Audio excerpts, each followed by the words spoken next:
এই বৃষ্টির মধ্যে যদি এরকম গরম গরম খিচুড়ি হয় আর ডিম ভাজা, বেগুনটা ঘরেতে ছিল না তাই বেগুনটা ভেজে দিতে পারিনি মামুনি। যদি এরকম হয় তাহলে তো পুরো জমিয়ে যায়।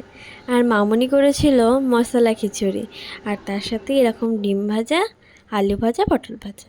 তো প্রথমে জলটাকে বসিয়ে দিয়েছিল তেজপাতা দিয়ে ফুটতে, আর এদিকে কড়ার মধ্যে গোটা জিরে আর শুকনো লঙ্কা দিয়ে ভালো করে এই ডালটাকে ভেজে নিয়েছিল। মুগ ডালটা দিয়ে যখন হালকা স্মেল চলে আসবে তারপর এটাকে দিয়ে দিয়েছিল এই ফুটন্ত গরম জলের মধ্যে। তারপরে ওইদিকে ওইটাকে একটুখানি সামান্য পরিমাণে নেড়ে দিয়েছিল। আর এখানে আতপ চাল ভেজানো ছিল, আমি ওটা দেখাইনি। তো ওই আতপ চালটাকে তারপর এর মধ্যে তুলে দিচ্ছিল। তারপর এখানে আদা, মৌরি আর গোটা জিরে, তো এইটাকে ভালো করে কিন্তু শিলেতে বেটে নিচ্ছিল। এই মশলাটাও কিন্তু এইটার কিন্তু টেস্টটা অনেকটা বাড়িয়ে দেয়, মানে মশলা খিচুড়ির। এইভাবে কিন্তু তোমরা নিরামিষের দিনেও কিন্তু খিচুড়ি করে ভগবানকে ভোগ দিতে পারো।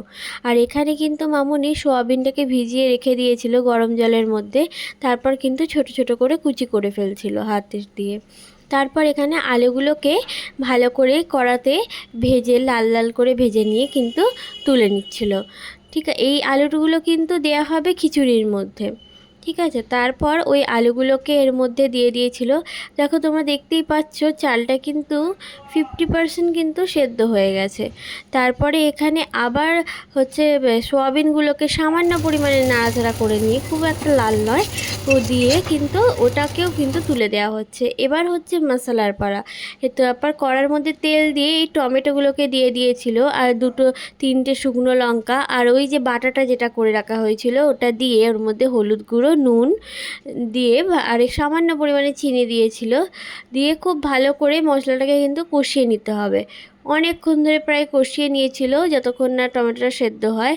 তারপর কিন্তু ওই কষানোটাকে এর মধ্যে কিন্তু ডাইরেক্ট পুরো তুলে দিচ্ছিল। ঠিক আছে, এইটা কিন্তু হতে হতেই, মানে চালটা 50% হতে হতেই কিন্তু এই মশলাটা কিন্তু তুলে দিয়েছিল মামুনি।